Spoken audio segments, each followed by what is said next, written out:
कौसल्या सुप्रजा रामपूर्वा सन्ध्या प्रवर्तते उत्तिष्ठ नरशार्दूल कर्तव्यम् दैवमाह्निकम् कौसल्या सुप्रजा रामपूर्वा सन्ध्या प्रवर्तते उत्तिष्ठ नरशार्दूल कर्तव्यम् दैवमाह्निकम् उत्तिष्ठोत्तिष्ठ गोविन्द उत्तिष्ठ गरुडध्वज उत्तिष्ठ कमलाकान्ता त्रैलोक्यम् मङ्गलम् कुरु उत्तिष्ठोत्तिष्ठ गोविन्द उत्तिष्ठ गरुडध्वज उत्तिष्ठ कमलाकान्ता त्रैलोक्यम् मङ्गलम् कुरु मातः समस्त जगताम् मधुकैटभारेः वक्षो विहारिणि मनोहर दिव्यमूर्ते श्रीस्वामिनि श्रुत जनप्रियदानशीले श्रीवेङ्कटेश दयिते तव सुप्रभातम् मातः समस्त जगताम् मधुकैटभारेः वक्षो विहारिणि मनोहर दिव्यमूर्ते श्रीस्वामिनि श्रुत जनप्रियदानशीले श्रीवेङ्कटेश दयिते तव सुप्रभातम् तव सुप्रभातमरविन्दलोचने भवतु प्रसन्नमुखचन्द्रमण्डले विधिशङ्करेन्द्रवनिताभिरर्चिते वृषशैलनाथ दयिते दयानिधे अत्र्यादिसप्तऋषयः समुपास्य सन्ध्याम् आकाशसिन्धुकमलानि मनोहराणि आदाय पादयुगमर्चयितुम् प्रपन्नाः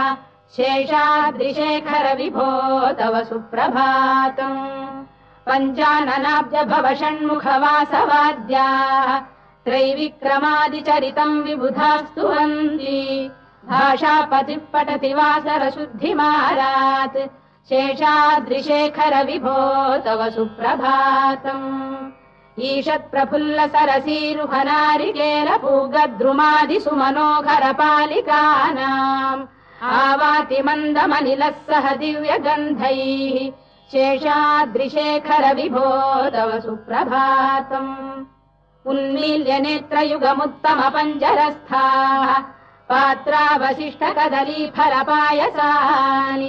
भुक्त्वा सलीलमथकेलिशुकाः पठन्ति शेषाद्रिशेखर विभो तव सुप्रभातम् तन्त्री प्रगर्ष मधुरस्वनया विपञ्च गायत्यनन्दचरितम् तव नारदोऽपि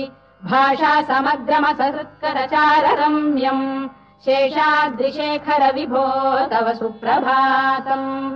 भृङ्गावळी च मकरन्दरसानुविद्ध झङ्कारगीतनिनदैः सह सेवनाय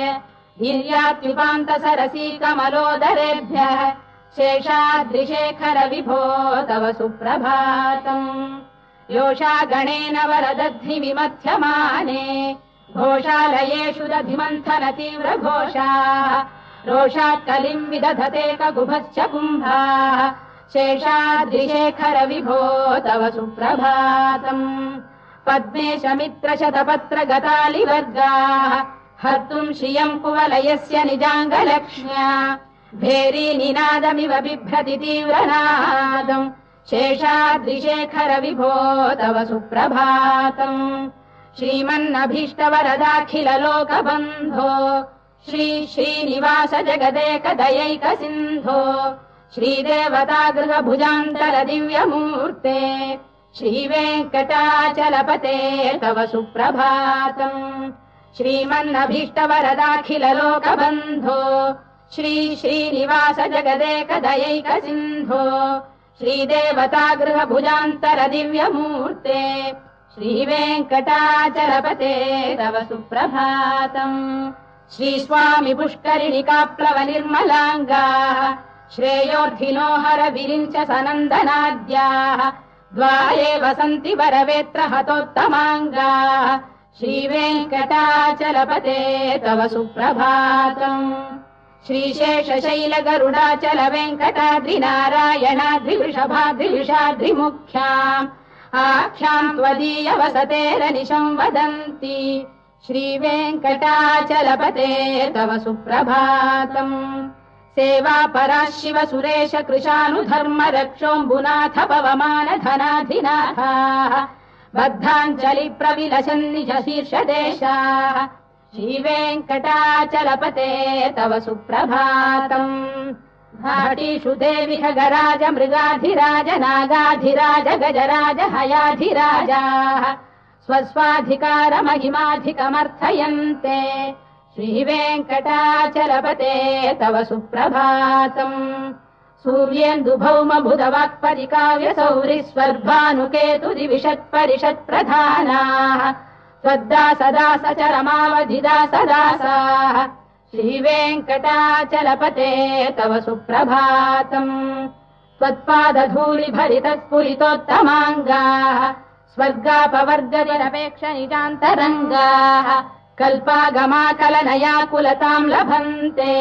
श्रीवेङ्कटाचलपते तव सुप्रभातम् त्वद्गोपुराग्रशिखराणि निरीक्षमाणाः स्वर्गापवर्गपदवीम् परमाम् श्रयन्तः मर्त्या मनुष्य भुवने मतिमाश्रयन्ते श्रीवेङ्कटाचलपते तव सुप्रभातम् श्रीभूमिनायक दयादिगुणामृताब्धे देवादिदेव जगदेक शरण्यमूर्ते श्रीमन्ननन्त गरुडाधिभिरर्चिताङ्घ्रे श्रीवेङ्कटाचलपते तव सुप्रभातम् श्रीपद्मनाभ पुरुषोत्तम वासुदेव वैकुण्ठमाधव जनार्दन चक्रपाणे श्रीवत्स चिह्न शरणागत पारिजात श्रीवेङ्कटाचलपते तव सुप्रभातम् कन्दर्पदर्पहर सुन्दर दिव्यमूर्ते कान्ताकुजाम्बुरुह कुड्मललोल दृष्टे कल्याण निर्मल गुणाकर दिव्य कीर्ते श्रीवेङ्कटाचलपते तव सुप्रभातम् मीनाकृते कमठकोल नृसिंहवर्णिन् स्वामीन् परश्वत तपोधन रामचन्द्र शेषांश रामयदुनन्दन कल्किरूप श्रीवेङ्कटाचलपते तव सुप्रभातम् लीलालवङ्ग घनसार सुगन्धितीर्थम् दिव्यम् वियस्सरिति हेम घटेषु पूर्णम् धृत्वाद्य वैदिक शिखामणयः प्रहृष्टाः तिष्ठन्ति वेङ्कटपते तव सुप्रभातम् भास्वानुदेति विगचानि सरोरुहाणि सम्पूरयन्ति निनदैकगुभो विहङ्गाः श्रीवैष्णवाः सततमर्थितमङ्गलास्ते धामाश्रयन्ति तव वेङ्कट सुप्रभातम् ब्रह्मादयः सुरवराः समहर्षयस्ते सन्तः सनन्दन मुखास्तव योगिवर्याः धामान्तिके तव हि मङ्गलवस्तु हस्ताः श्रीवेङ्कटाचलपते तव सुप्रभातम् लक्ष्मीनिवास निरवद्य गुणैक सिन्धो संसार सागर समुत्तरणैकसेतो वेदान्त वेद्य निज वैभव भक्त भोग्य श्रीवेङ्कटाचलपते तव सुप्रभातम् लक्ष्मीनिवास निरवद्य गुणैक सिन्धो संसार सागर समुत्तरणैकसेतो वेदान्त वेद्य निज वैभव भक्त भोग्य श्रीवेङ्कटाचलपते तव सुप्रभातम् इत्थम् वृषाचलपतेरिह सुप्रभातम् ये मानवाः प्रतिदिनम् पठितुम् प्रवृत्ताः तेषाम् प्रभात समये स्मृतिरङ्गभाजाम् प्रज्ञाम् परार्थसुलभाम् परमाम् प्रसूते इत्थम् वृषाचलपतेरिह सुप्रभातम् ये मानवाः प्रतिदिनम् पठितुम् प्रवृत्ताः तेषाम् प्रभात समये स्मृतिरङ्गभाजाम् प्रज्ञाम् परार्थसुलभाम् परमाम् प्रसूते कमलाकुचूचुक कुङ्कुमतो नियतारुणितातुलनीलतनो कमलायतलोचन लोकपते विजयी भव वेङ्कटशैलपते कमलाकुचूचुक कुङ्कुमतो नियतारुणितातुलनीलतनो कमलायतलोचन लोकपते विजयी भव वेङ्कटशैलपते सचतुर्मुख षण्मुख पञ्चमुख प्रमुखाखिल दैवत मौलिमणे शरणागत वत्सल सारनिधे परिपालय माम् वृषशैलपते अतिवेलतया तव दुर्विषहैरनुवेलकृतैरपराधशतैः हरितम् त्वरितम् वृषशैलपते परया कृपया परिपाहि हरे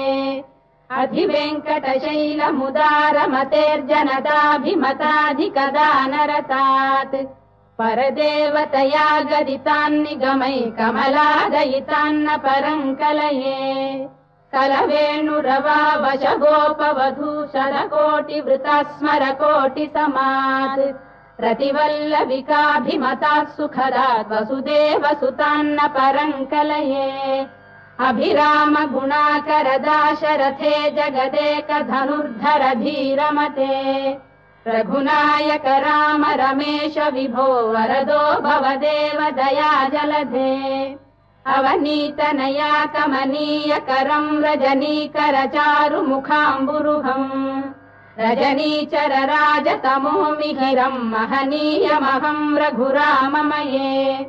सुमुखम् सुहृदम् सुलभम् सुखदम् स्वनुजम् च सुखायममोघशरम् अपहाय रघुद्वहमन्यमहम् न कथञ्चन कञ्चन जातु भजे विना वेङ्कटेशम् न नाथो न नाथः सदा वेङ्कटेशम् स्मरामि स्मरामि हरे वेङ्कटेश प्रसीद प्रसीद प्रियम् वेङ्कटेश प्रयच्छ प्रयच्छ विना वेङ्कटेशम् न नाथो न नाथः सदा वेङ्कटेशम् स्मरामि स्मरामि हरे वेङ्कटेश प्रसीद प्रसीद प्रियम् वेङ्कटेश प्रयच्छ प्रयच्छ अहम् दूरतस्ते पदाम्भोजयुग्म प्रणामेच्छयागत्य सेवाम् करोमि सकृत्सेवया नित्यसेवा फलम् त्वम् प्रयच्छ प्रयच्छ प्रभो वेङ्कटेश अज्ञानिना मया दोषानशेषान् विहितान् हरे क्षमस्वत्वम् शेषशैलशिखामणे अज्ञानिना मया दोषानशेषान् विहितान् हरे क्षमस्वत्वम् शेषशैलशिखामणे ईशानाम् जगतोऽस्य वेङ्कटपतेर्विष्णोः पराम् प्रेयसीम् तद्वक्षस्थलनित्यवासरसिकाम् तत्क्षान्तिसंवर्धिनीम् पद्मालङ्कृतपाणिपल्लवयुगाम् पद्मासनस्थाम् श्रियम् वात्सल्यादिगुणोज्ज्वलाम् भगवतीम् वन्दे जगन्मातरम् ईशानाम् जगतोऽस्य वेङ्कटपतेर्विष्णोः पराम् प्रेयसीम् तद्वक्षस्थलनित्यवासरसिकाम् तत्क्षान्तिसंवर्धिनीम् पद्मालङ्कृतपाणिपल्लवयुगाम् पद्मासनस्थाम् श्रियम् वात्सल्यादिगुणोज्ज्वलाम् भगवतीम् वन्दे जगन्मातरम् श्रीमन्कृपाजलनिधे कृत सर्वलोक सर्वज्ञ शक्तनतवत्सल सर्वशेषिन् स्वामिन् सुशील सुलभाश्रित पारिजात श्रीवेङ्कटेश चरणौ शरणम् प्रपद्ये श्रीमन्कृपाजलनिधे कृत सर्वलोक सर्वज्ञ शक्तनतवत्सल सर्वशेषिन् स्वामिन् सुशील सुलभाश्रित पारिजात श्रीवेङ्कटेश चरणौ शरणम् प्रपद्ये आनूपुरार्पित सुजात सुगन्धि पुष्प सौरभ्य सौरभकरौ समशन्निवेशौ सौम्यौ सदानुभवनेऽपि नवानुभाव्यौ श्रीवेङ्कटेश चरणौ शरणम् प्रपद्ये सद्यो विकासि समुदित्वर सान्द्र राग सौरभ्य निर्भर सरोरुह साम्यवार्ताम् सम्यक्षु साहस पदेषु विलेखयन्तौ श्रीवेङ्कटेश चरणौ शरणम् प्रपद्ये रेखामयध्वज सुधाकलशातपद्रवज्राम्बुशाम्बुरुह कल्पक शङ्ख चक्रैः भव्यैरलङ्कृततलौ परतत्त्वचिह्नैः श्रीवेङ्कटेश चरणौ शरणम् प्रपद्ये ताम्रोदरद्युतिपराजित पद्मरागौ बाह्यै महोभिरभिभूत महेन्द्र नीलौ उद्यन्नखांशुभिरुदस्त शशाङ्कभासौ श्रीवेङ्कटेश चरणौ शरणम् प्रपद्ये सप्रेम भीति कमलाकर पल्लवाभ्याम् संवाहनेऽपि सवधिक्रममादधानौ कान्थाववाङ्मनस गोचर सौकुमार्यौ श्रीवेङ्कटेश चरणौ शरणम् प्रपद्ये लक्ष्मीमहीतदनुरूप निजानुभाव नीलादि दिव्यमहिषीकर पल्लवानाम् आरुण्य संक्रमण तक्किल सान्द्ररागौ श्रीवेङ्कटेश चरणौ शरणम् प्रपद्ये नित्यानमद्भिः शिवादि किरीटकोटि प्रत्युक्त दीप्तनवरत्न महप्ररोहैः नीराजना विधिमुदारमुपादधानौ श्रीवेङ्कटेश चरणौ शरणम् प्रपद्ये विष्णौ पदे परम इत्युदित प्रशंसौ यौ मद्धौ उत्स इति भोग्यतयाप्युपातौ